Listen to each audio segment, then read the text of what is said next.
കോടമഞ്ഞണിഞ്ഞ മലനിരകളും കണ്ണത്താ ദൂരത്തോളം പരന്നു കിടക്കുന്ന തേയിലത്തോട്ടങ്ങളും കുളിർമയേകുന്ന കാലാവസ്ഥയും മൂന്നാറിനെ ലോക വിനോദസഞ്ചാര ഭൂപടത്തിൽ ഏറ്റവും തിളക്കമുള്ള ഇടങ്ങളിലൊന്നാക്കി മാറ്റുന്നു. കേരളത്തിന്റെ അഭിമാനമായ ഈ ഹിൽ സ്റ്റേഷനിലേക്ക് ഒരു തവണയെങ്കിലും യാത്ര ചെയ്യാത്ത മലയാളികൾ ചുരുക്കമായിരിക്കും.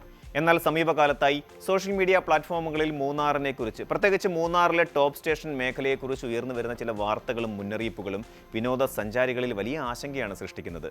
സ്വന്തം വാഹനങ്ങളിൽ കുടുംബസമേതം യാത്ര പോകുന്നവർ ടോപ്പ് സ്റ്റേഷൻ മേഖലയിൽ വെച്ച് വലിയ രീതിയിലുള്ള ചൂഷണങ്ങൾക്കും അക്രമങ്ങൾക്കും ഇരയാകുന്നു എന്ന തരത്തിലുള്ള ശബ്ദ സന്ദേശങ്ങളും കുറിപ്പുകളും വ്യാപകമായി പ്രചരിക്കുന്നുണ്ട്. വഴിവാണിഭക്കാരായും ഗൈഡുകളായും എത്തുന്ന ചില സംഘങ്ങൾ സഞ്ചാരികളെ ഭീഷണിപ്പെടുത്തുന്നുവെന്നും KSRTC ജീവനക്കാരെ പോലും അതിക്രൂരമായി മർദ്ദിക്കുന്ന സാഹചര്യങ്ങൾ ഉണ്ടായിട്ടുണ്ടെന്നും ഇത്തരം കുറിപ്പുകൾ വ്യക്തമാക്കുന്നു. ഈ വാർത്തയ്ക്ക് പിന്നിലെ സത്യാവസ്ഥ എന്താണ്?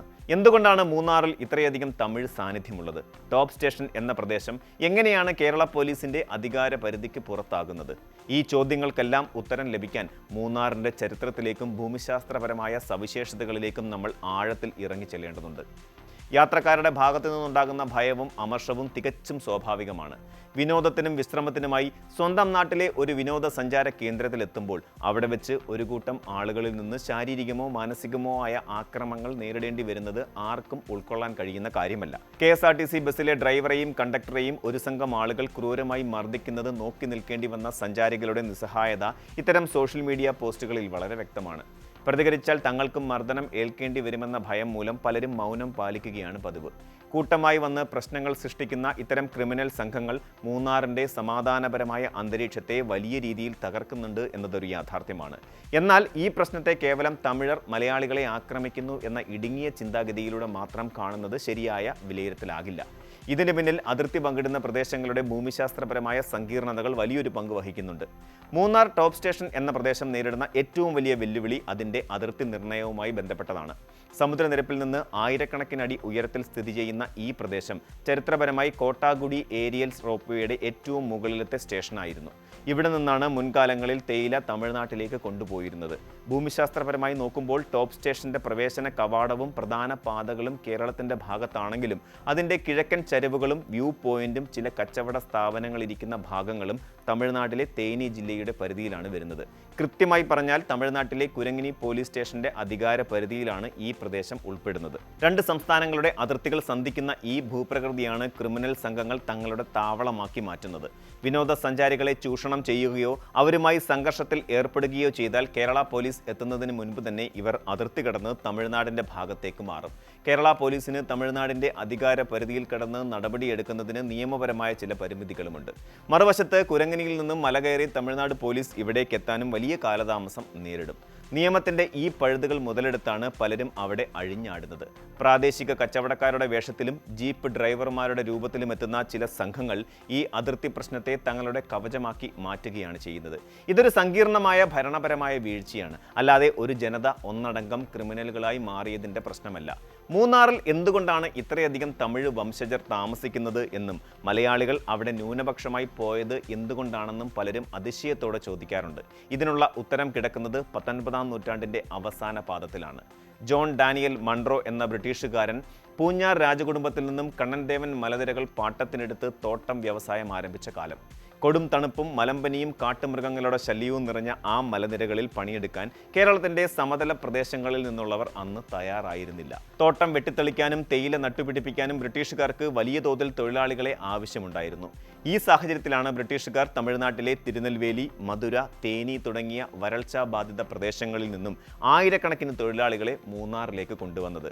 വിശപ്പകറ്റാൻ വേണ്ടി കൊടുംകാട്ടിലേക്ക് കുടിയേറിയ ആ തമിഴ് ജനതയാണ് തങ്ങളുടെ വിയർപ്പും രക്തവും നൽകി ഇന്നത്തെ കാണുന്ന മൂന്നാറിനെ കെട്ടിപ്പടുത്തത്.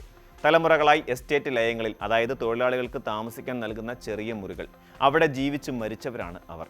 അതിനാൽ തന്നെ മൂന്നാറിലെ തമിഴ് സാന്നിധ്യം എന്നത് സമീപകാലത്തുണ്ടായ ഒരു അധിനിവേശമല്ല, മറിച്ച് നൂറ്റാണ്ടുകൾ പഴക്കമുള്ള ഒരു ചരിത്രപരമായ യാഥാർത്ഥ്യമാണ്. അവരെ അന്യസംസ്ഥാനക്കാർ എന്ന് വിളിച്ച് മാറ്റി നിർത്തുന്നത് ചരിത്രത്തോടുള്ള വലിയൊരു അനീതി കൂടിയാണ്. നമ്മൾ ഇന്ന് ആസ്വദിക്കുന്ന മൂന്നാറിന്റെ ഹരിതഭംഗിക്ക് പിന്നിൽ അവരുടെ തലമുറകളുടെ കഠിനാധ്വാനമുണ്ട്. തേയിലത്തോട്ടങ്ങളിൽ ജോലി ചെയ്യുന്ന തമിഴ് പാരമ്പര്യമുള്ളവർക്ക് തമിഴ്നാട്ടിൽ വീടും വോട്ടും ഉണ്ട് എന്നത് മറ്റൊരു പ്രധാന ആരോപണമാണ്. ഇതിൽ ഭാഗികമായി ശരിയുണ്ടെങ്കിലും അതിന് പിന്നിലെ സാമൂഹിക സാമ്പത്തിക സാഹചര്യങ്ങൾ കൂടി നമ്മൾ മനസ്സിലാക്കേണ്ടതുണ്ട്. ഒരു നൂറ്റാണ്ടിലേറെയായി മൂന്നാറിൽ ജീവിക്കുന്നുണ്ടെങ്കിലും തോട്ടം തൊഴിലാളികളിൽ ഭൂരിഭാഗം പേർക്കും അവിടെ സ്വന്തമായി ഒരു തുണ്ട് ഭൂമിയില്ല എന്നതാണ് യാഥാർത്ഥ്യം. എസ്റ്റേറ്റ് ലയങ്ങളിൽ താമസിക്കുന്ന ഇവർക്ക് ജോലിയിൽ നിന്നും വിരമിക്കുന്ന ദിവസം ആ കിടപ്പാടം ഒഴിയേണ്ടി വരും. തലമുറകളായി കേരളത്തിൽ ജീവിച്ചിട്ടും സ്വന്തമായി ഭൂമിയില്ലാത്ത ഈ മനുഷ്യർ തങ്ങളുടെ വാർദ്ധക്യകാലത്ത് സുരക്ഷിതമായ ഒരു അഭയസ്ഥാനം എന്ന നിലയിലാണ് അതിർത്തി ഗ്രാമങ്ങളായ ബോഡിനായ്ക്കന്നൂരിലോ കമ്പത്തോ ചെറിയ ഭൂമി വാങ്ങുകയോ ബന്ധുക്കളുമായി സമ്പർക്കം പുലർത്തുകയോ ചെയ്യുന്നത്.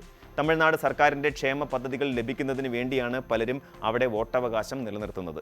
ഇതൊരു ഗൂഢാലോചനയോ അല്ലെങ്കിൽ കേരളത്തോടുള്ള വിരോധമോ ഒന്നുമല്ല, മറിച്ച് അടിസ്ഥാന വർഗത്തിൻ്റെ അതിജീവനത്തിനായുള്ള ഒരു നെട്ടോട്ടം മാത്രമാണ്.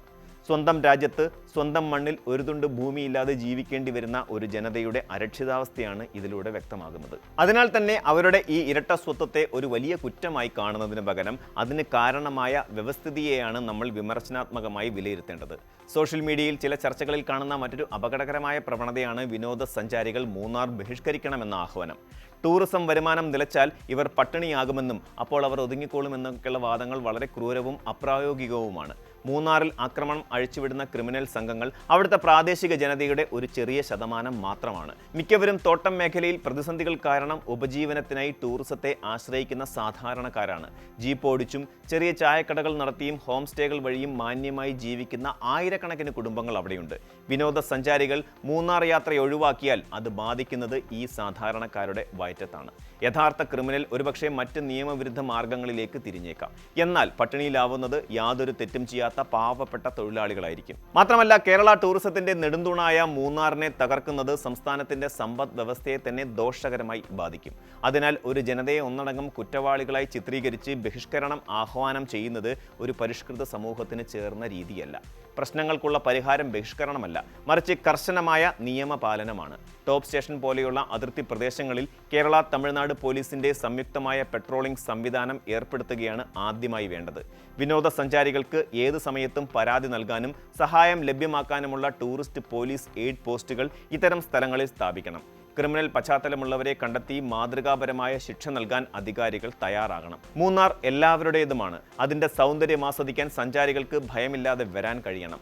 അതിനൊപ്പം തന്നെ ആ നാടിനെ കെട്ടിപ്പടുത്ത തൊഴിലാളി സമൂഹത്തിന് അഭിമാനത്തോടെ അവിടെ ജീവിക്കാനും സാധിക്കണം. ഈ രണ്ട് ലക്ഷ്യങ്ങളും ഒരുമിച്ച് കൊണ്ടുപോകാൻ ഭരണകൂടത്തിൻ്റെ ഇച്ഛാശക്തിയോടൊപ്പം പൊതുസമൂഹത്തിൻ്റെ പക്വതയാർന്ന സമീപനവും അനിവാര്യമാണ്. മൂന്നാറിലെ അതിർത്തി പ്രശ്നങ്ങളും വിനോദസഞ്ചാരികളുടെ സുരക്ഷയും ഉറപ്പാക്കാൻ കേരള തമിഴ്നാട് സർക്കാരുകൾ സംയുക്തമായി ഒരു പ്രത്യേക പോലീസ് ടാസ്ക് ഫോഴ്സ് രൂപീകരിക്കുന്നത് ഈ വിഷയത്തിൽ ശാശ്വതമായ പരിഹാരം നൽകിയേക്കാം. കൂടുതൽ വാർത്തകൾക്ക് news 18 Keralam YouTube channel subscribe ചെയ്യുക.